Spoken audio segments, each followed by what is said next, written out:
VK news, राष्ट्र के नाम। नमस्कार, स्वागत है आपका वीके न्यूज में। पीयूष जैन के घर से इतना पैसा मिला है कि भैया हर कोई हैरान है। हैरान इस बात की भी है कि हवाई चप्पल, सादे कपड़े और स्कूटर का इस्तेमाल करने वाले अरबपति कारोबारी पीयूष जैन आम जिंदगी बिताया करते थे। किसी को यकीन नहीं हो रहा कि हवाई चप्पल पहनने वाले और स्कूटर का इस्तेमाल करने वाले कारोबारी के पास इतना संपत्ति मिलेगा कि मशीनें भी गिनते गिनते कह दे कि रुक जाओ भैया, अब सांस तो लेने दो। पीयूष जैन की कहानी इन दिनों सुर्खियों में बनी हुई है और उससे भी मजेदार है उनका एक जवाब। जी हाँ, कानपुर और कन्नौज स्थित घरों से करोड़ों रुपए मिलने के बाद जब अफसरों ने पीयूष जैन से पूछताछ की तो उसने किसी का भी नाम नहीं लिया, बल्कि उसने कहा कि यह पैसा उसी का है। पीयूष जैन ने कहा कि उसने पुश्तैनी सोने को बेचकर ये रकम जमा की थी। वहीं सोना कहाँ बेचने के सवाल पर वो खामोश हो गए।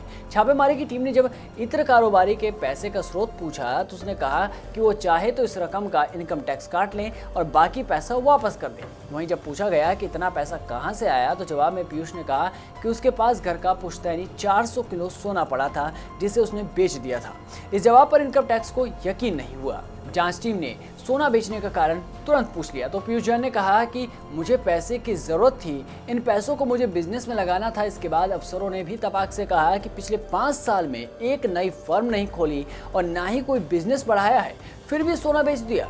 इस सवाल पर वो चुप हो गए। अफसरों ने पूछा कि मान लेते हैं कि पैसे की जरूरत थी और सोना बेचा, लेकिन इतना सारा? इस पर कारोबारी पीयूष ने कहा कि मैंने सोना थोड़ा थोड़ा कर पिछले कई सालों में बेचा है, ये छोटे छोटे ज्वेलर्स को दिया गया। अब इस जवाब को सुनकर अफसर भी हंस पड़े और कहा कि 400 किलो सोना कई साल से बेचकर रकम जमा करने की मूर्खता आखिर कौन करता है। इस पर वो पीयूष के पास कोई जवाब नहीं था। बता दें कि कानपुर कारोबारी पीयूष जैन के कन्नौज वाले घर से जीएसटी, इंटेलिजेंस, केंद्रीय अप्रत्यक्ष कर और सीमा शुल्क बोर्ड, आयकर विभाग ने छापेमारी की और इस ऑपरेशन को बिग बाजार का नाम दिया गया है। इस रिपोर्ट में बस इतना ही। देश और दुनिया की तमाम बड़ी खबरों से जुड़े रहने के लिए बने रहिए वीके न्यूज के साथ।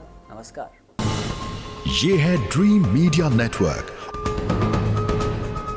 और आप देख रहे हैं देश का पहला 24/7 डिजिटल न्यूज चैनल